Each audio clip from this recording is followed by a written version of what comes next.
बिस्मिल्लाहिर्रहमानिर्रहीम।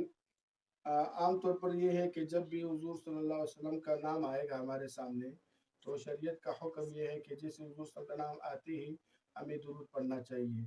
और ज़िंदगी में तो एक मरतबा दुरूद पढ़ना फ़र्ज़ है। और हुज़ूर सल्लल्लाहु अलैहि वसल्लम पर जब उसका नाम आए पहली मरतबा सुनने पर भी दुरूद पढ़ना वाजिब है। और अगर एक मजलिस में बार-बार आ रहा है आप सल्लल्लाहु अलैहि वसल्लम का नाम, तो एक मरतबा पढ़ना तो वाजिब है, बार-बार पढ़ना वो बाइस सवाब और बाइस बरकत है। जहाँ तक टेलीविज़न पर है या वीडियो में हुज़ूर सल्लल्लाहु अलैहि वसल्लम का नाम आता है, क्या उस वक़्त भी दुरूद पढ़ना वाजिब है? तो इसमें 2 सूरतें हैं। अगर वो जो प्रोग्राम आ रहा है जिसमें हुज़ूर सल्लल्लाहु अलैहि वसल्लम का नाम लिया जा रहा है, अगर वो लाइव टेलीकास्ट हो रहा है, बराह रास्त नशर हो रहा है, तो इस सूरत में पहली मर्तबा तो हुज़ूर सल्लल्लाहु अलैहि वसल्लम पर दुरूद पढ़ना ये वाजिब होगा। और बार-बार आएगा तो मुस्तहब है।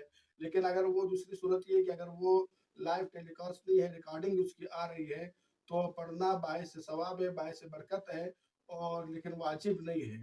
तो 2 सूरतें इसकी बन गई।